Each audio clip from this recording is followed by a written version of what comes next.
to our show that is called Real Shame. It's a show where we watch movies from our movie list of shame or movie blind spots. I'm Adam. I'm Andy. Earlier in the week, we watched Mad Max, the first Mad Max movie, and Andy had the great idea to pair it with this next movie, and that movie is... Further down the road, Max drives his Pursuit Special police car along with his dog as they look for fuel and other supplies. He's led to an oil refinery and strikes a deal with the people who run it in order to both get fuel for himself and also help them escape the crazed biker gang who besiege them in Mad Max 2.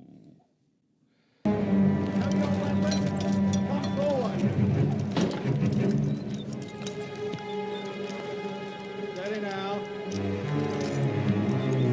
Take it real easy. That's as far as you go. Turn around. Nathan! Nathan! It's Nathan! Hurry, get them straight! Lose them. Open the gate! So Mad Max 2, also known as The Road Warrior, we've mentioned this, I feel like, quite a bit this week and probably in some other episodes too, but Mad Max technically did have a U.S. release before Mad Max 2 was released, but Mad Max did not do exactly brisk business at the box office here in the States. I don't know. I think it barely got, much of a release. So when Mad Max 2 was brought over to America, studios were like, hey, audiences are not going to know why there's a 2 in this title. And they couldn't get on some streaming service and watch the first one. No, it was back in the dark ages when you had no streaming services or anything. So they retitled the movie The Road Warrior, and that title has kind of stuck. So some people refer to it as Mad Max 2. Some people refer to it as The Road Warrior. Some people refer to it as Mad Max 2, The Road Warrior. I don't care what you refer to it as, whatever. It's directed by George Miller. He directed the first film. He would go on to co-direct Mad Max Beyond Thunderdome and direct Mad Max Fury Road, and he's supposed to direct, I believe, Furiosa, if I'm not mistaken. Yep, He's involved with if it's a Mad Max movie, George Miller's there. It's written by George Miller, Terry Hayes, and Brian Hanant, and once again, the score is by Brian May. No, not the Queen, Brian May. Different Brian May. He did the score for Mad Max. I think this score is better. I don't think it's quite as bombastic. It gets in the way as like the one in Mad Max, the original score did. But that's just me. Mel Gibson once again plays Max Rockatansky. Bruce Spence plays the gyro captain. Emil Minty plays the feral kid. He doesn't really have any lines. He just kind of grunts, groans, and screams and throws his little boomerang and hits people in the head with it. That's awesome. Mike Preston plays Papagallo. Arky Whiteley plays the captain's girl. I mentioned her not because she has a huge role in this, but because she would go on to be in Razorback, the Australian horror film about the giant razorback, which I watched, and I think I mentioned on this show. Wasn't crazy about it, but I think it's a very stylish movie. Kind of cool. And the last person I want to mention is Vernon Wells, who plays Wes. He's the guy with the mohawk. He's the guy that everybody knows, everybody loves. He's not really technically, I guess, the main bad guy. The main bad guy is Humongous, the guy wearing the mask, but you never see that guy's face. And Vernon Wells is a lot more, to me, memorable in this movie. Vernon Wells has done a lot of movies, but notably, 4 years after this, he played Bennett in Commando, Arnold Schwarzenegger's Commando. Bennett let off some steam. Yeah, so cool. And he's wearing his chainmail. Yes, Vernon Wells is so awesome. Because of Road Warrior and because of Commando, Vernon Wells has his place. I have my own nicknames for some of the people that solves of the baddies. Nice. So you said the last time, obviously you'd not seen Mad Max. Mad Max 2 is also another movie that you have not seen, or at least seen all the way through. Yep. So once again, I know you knew about Mad Max. You're familiar obviously with the character and whatnot. But what other kinds of things did you know about Road Warrior going into this one? Yeah, I really didn't know much. I mean, in watching it, the feral kid, I called him Wolf Boy, looked familiar. So I think I've seen probably clips or some scenes. Lord Humongous, I think I've seen. I call him BDSM Jason Voorhees. Looked familiar. So like we said in the last episode, I won't belabor the point. Seen Fury Road before I watched these two movies, so I kind of knew of the Mad Max, but didn't know anything about this, and haven't really seen much of it at all. So was this better than Mad Max the original? Was it worse? How does it fall in line? I think it's better, and the first thing I kind of wrote was, okay, this is what I expect from a Mad Max movie. Totally. Like it's all those themes and those tropes, and when you picture one in your head, you're like, okay, we're in the desert, we're out of gas, like we have crazy gangs that are using these amalgam cars that are just made from scraps, and they're wearing various leather or fetish outfits that they probably find or whatever. Raided the nearest leather store and made themselves outfits. So this is what I was expecting. And I do like this one a little bit. I like this one better. I think, so I've seen 3 of the 4 Mad Max movies. And I think the growth for Max is the best in the first movie. Because all these other movies, he's kind of one note. He just kind of shows up and it's like almost like a Yojimbo or Sanjiro kind of situation where it's like totally like that, yeah, where we're just like it's not about his growth, it's about solving this one problem. Like, I'm coming to town, come across this, I got to solve this one issue, and it's not really like it's not gonna change him as a person, right? He's kind of in his ways, which is kind of disappointing. I read on the IMDb trivia that George Miller felt that befriending the gyro captain kind of gave him an arc a little bit and made him find his humanity. I didn't get that when I watched this movie. Maybe someone will. Like I said last one, your mileage may vary. Works well, that saying, for these movies about being on the road and stuff like that. So I didn't really get that. So I think he kind of is kind of one note. Like it doesn't change much, but the action's much better. The style is much cooler. The setting's much better. So all this stuff is better in my mind. Like I said, except for the plot. The plot's kind of paper thin, but I think you kind of forgo that for the vibe and the what's going on and all the action that kind of takes place. And there's also things that you can kind of draw. I can now draw a line from this movie to Fury Road. Like, they use that the pole vaulting technique or whatever, like, appears in this movie, and that takes place a whole lot in Fury Road and stuff like that. And so there's some other things that you can kind of draw like that, those lines, which I think is pretty cool and pretty interesting. Yeah, that he's kind of grown and expand on, and all that kind of stuff. So overall, I liked it. I thought the action was good, is interesting.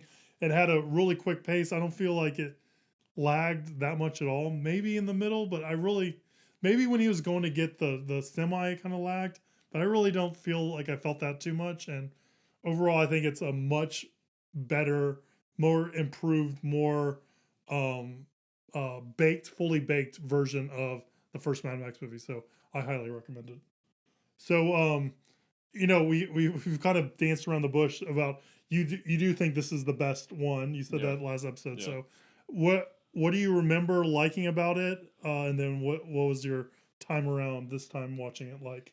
Yeah, I mentioned last time that the Mad Max movie that I've seen the most is Beyond Thunderdome. Mm-hmm. And I think, A, it was playing on TV a lot when I was a kid, and B, that's the first Mad Max movie that was PG-13. Mm-hmm. This is R, Mad Max is R, and Fury Road, I mean, not that it matters that Fury Road is R. I'm very much of age to watch Fury Road now, but at the time, when Mad Max Beyond Thunderdome came out, I mean, I was legal to watch, Mad Max Beyond Thunderdome. Technically, I was not 13 years old, but still, it was not rated R, so it was fine, whatever. So, but I didn't see Mad Max 2 as much when I was younger, and then when I finally saw it, honestly, I think I still thought Thunderdome was better because I'd seen Thunderdome so much. Yeah. It was like it was cooler or whatever. But over the years, as I've seen The Road Warrior more, I may not be as mad about Mad Max as I once was, but I'm just as mad, if not more mad, about Mad Max 2.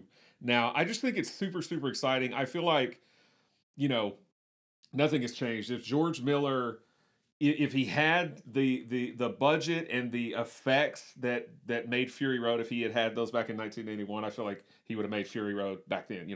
Mad Max 2 would be Fury Road. I feel like Mad Max was a hit, so he was given a bigger budget to do the Road Warrior, and I mean, he took that and just ran with it. I feel like this it is really exciting, even in the parts where they're not, driving down the road or they're not having some kind of chase or feral kid's not hitting somebody in the head. I forget the Wes's partner. I guess it's like the Golden Boy or something. Golden I forget. Youth. You have it in your notes. Do I? Golden Youth, yeah. Oh yeah, the Golden Youth. Thank you for pointing that out. I called him blonde Timothy Chalamet. Yes, I think that works as well. And I called Wes Rufio. He's Rufio. Rufio. What did you call Toady? That Toady's the guy with like the glasses. Toady's the guy that gets his fingers cut off. Oh yeah. I don't know what I called him. And then the guy that's running the refinery. I called him Blonde Mick Jagger. Yeah, Papagallo. Yeah. Papagallo's Blonde Mick Jagger. That works. I like your nicknames. But yeah, so I feel like he took the bigger budget. He ran with it, as we mentioned on the last episode. In Mad Max, yes, it takes place a few years from now. It takes place in the future, but it's not what you would really consider a post-apocalyptic kind of film. You don't see the dystopian kind of look, as you said, in that film. Things look fairly normal. It looks like the population may be dwindling some. There's not as many police cars on the road, and so law and order is not as prevalent. And also on that point, I was just thinking about this. They're at a gas station filling up.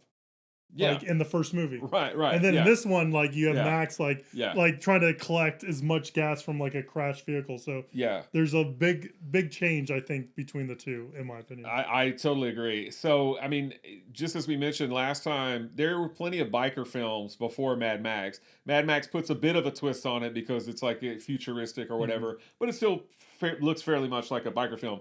This film looked like, to me, nothing that came before it. I mean, this movie sets the bar, and it is, the mold or whatever for all these post-apocalyptic movies that would come, because there was a ton of them in the 1980s particularly. There was all kinds of low-rent, low-budget knockoffs of this movie because this movie was so influential. But you said it. I mean, I don't mind that he doesn't have as much of a character arc in this. I like the fact, because he is like Yojimbo, or he is like Clint Eastwood in Fistful of Dollars, which is essentially Yojimbo. He is the guy. It's a Western. I mean, the first movie's a biker film. This is a Western.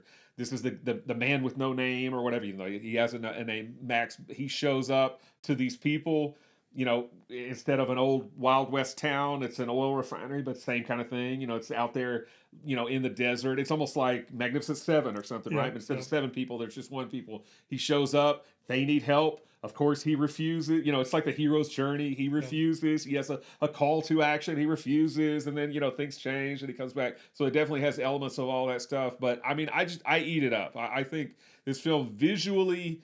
Again, the first film has some very cool driving stuff in it, but this movie just knocks it out of the park. I mean, it's like that 9 days amped up, right? Yeah, it's crazy. I think this movie is really, really exciting. I mean, yes, I think Fury Road, just because of the probably bigger budget and just better effects and stuff, is perhaps even more thrilling, right, than Mad Max 2.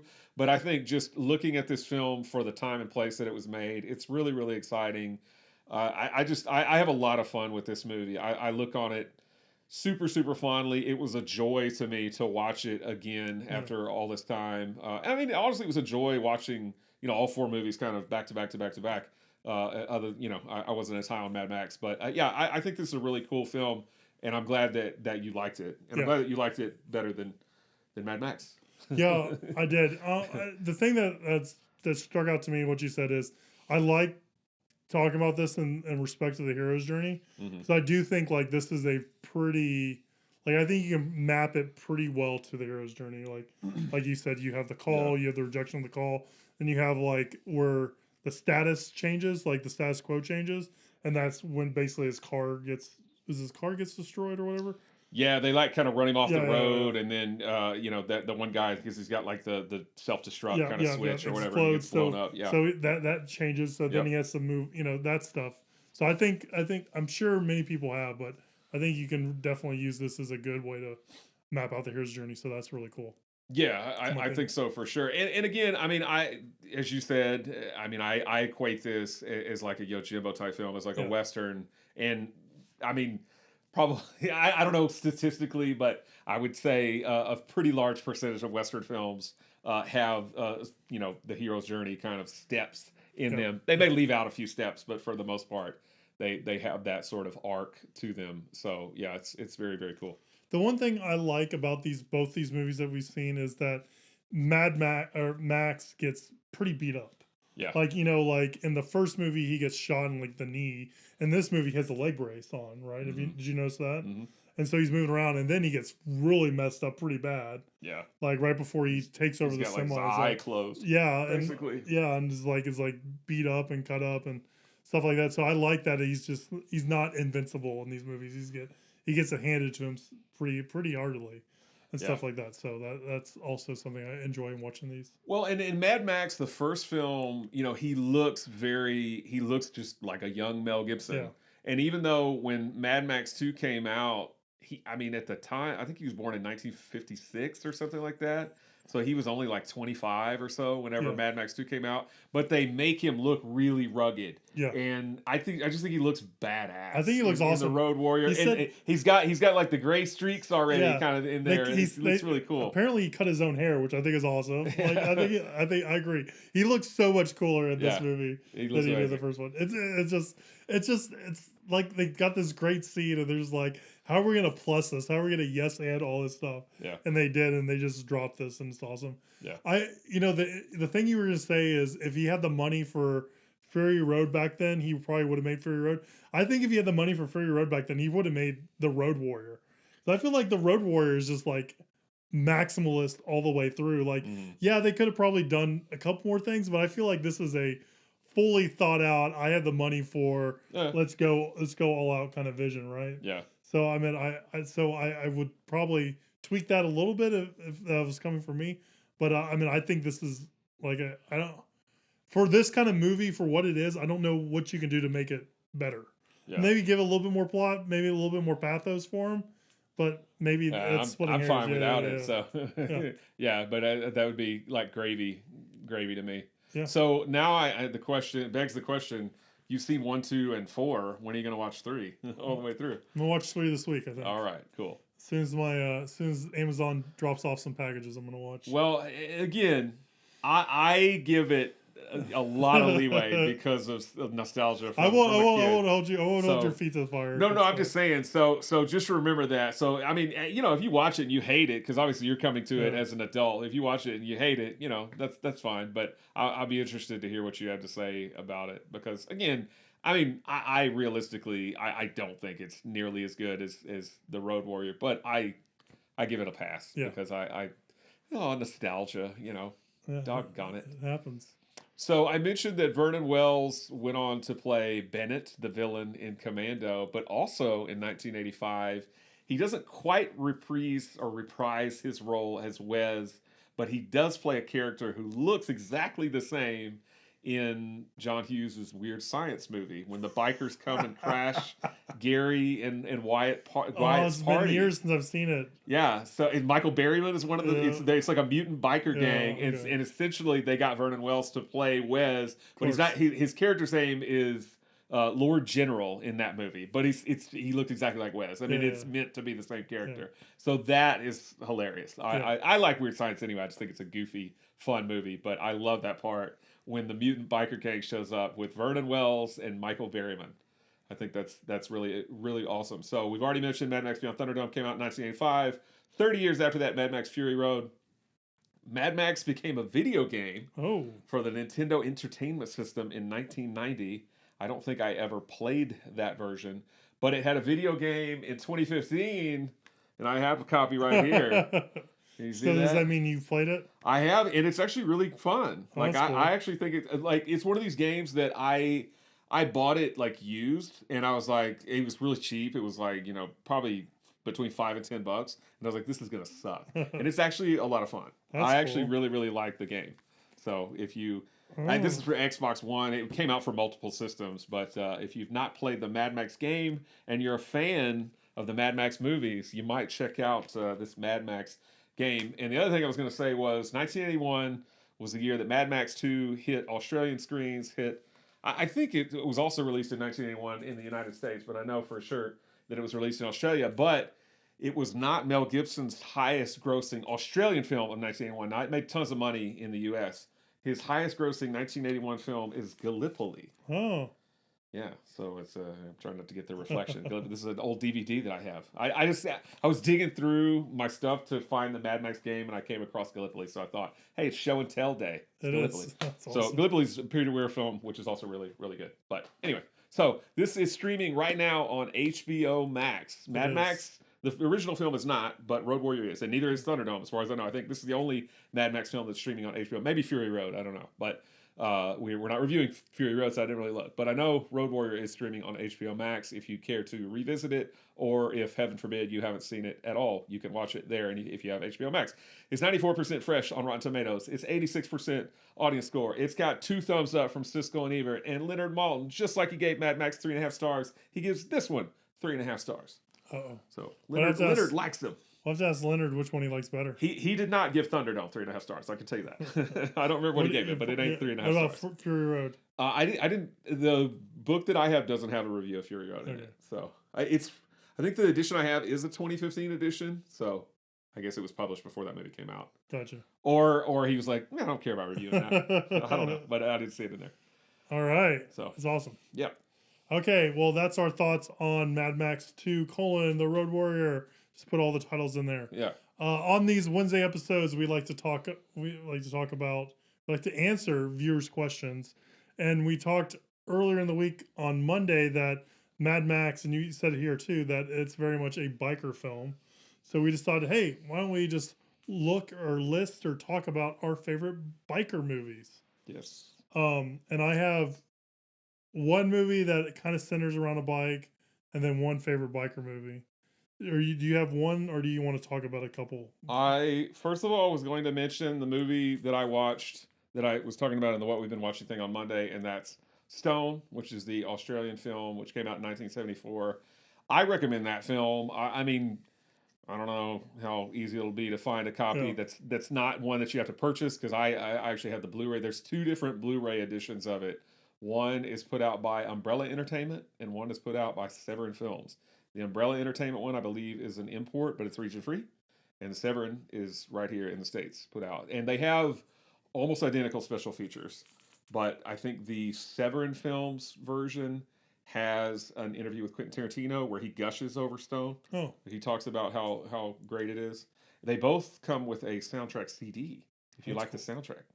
So I want to mention that. The only other one that I was going to mention before I get to like my pick is I feel like Knight Riders, which is a George Romero film that's not a zombie film and it has Ed Harris, is a worthy watch. It's a little long, maybe a little bit too long, but because it's well over 2 hours. But I think that's kind of an interesting film that deals with basically, if I recall correctly, they're like jousting using motorbikes. Interesting. It's almost like a Scarborough Fair, like a Ren Fair, but they do, instead of using horses, they use motorcycles. So interesting.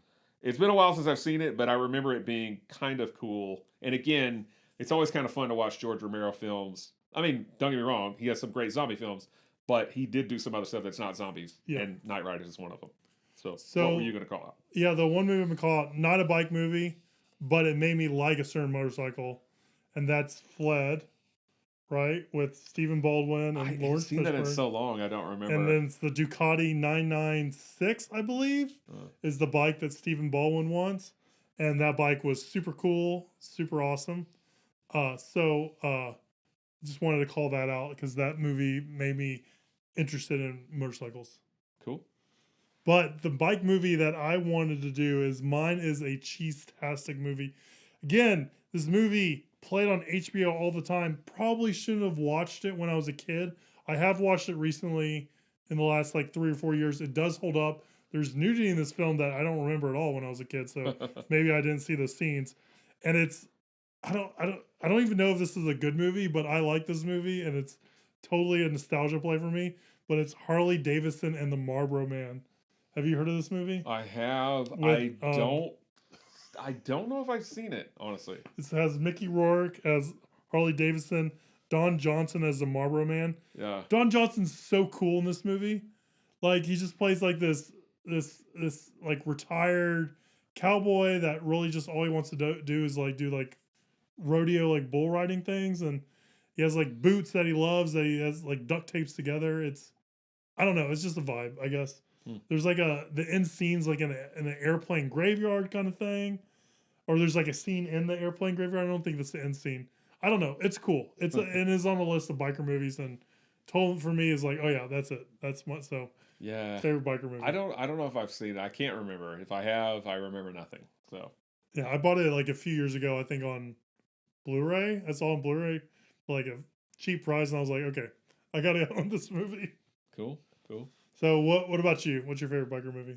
This may be a boring pick because I feel like it's it's super well known. It's not more obscure, but it's a great film and it's Easy Rider. Gotta go with the tried and true classic with Peter Fonda and Dennis Hopper and Jack Nicholson wearing a football helmet as he rides on the motorcycle. No, it's a good movie, a very good movie. In fact, it's one of those movies that I remember I saw it early on when I knew nothing and had no life experience, and I did not understand why it was so beloved. And then I've watched it. I've honestly rewatched it in the last few years, and it's a very important film. It's very, very good. So cool. My pick is Easy Rider. All right. Yeah. Well, let us. No, I haven't seen it. I heard great things. There's books around it. Yeah. And all that kind of stuff. So why don't you let us know what your favorite biker movies are down below. If you're watching us on YouTube, leave a comment, or you can shoot us an email, realshame@gmail.com. That's where we also answer viewers' questions that are sent to us. So please send us your viewers' questions, realshame@gmail.com. Let us know what you think about The Road Warrior and all that kind of stuff. Please like, subscribe, share, do all that social media stuff. And we would appreciate that, and that really does help. And stay tuned next week when we watch some movies from this guy's list of shame. We dig back into the 90s, guys, and watch a little quack quack kind of movies. So we'll see you soon, guys. Have a good one. Bye.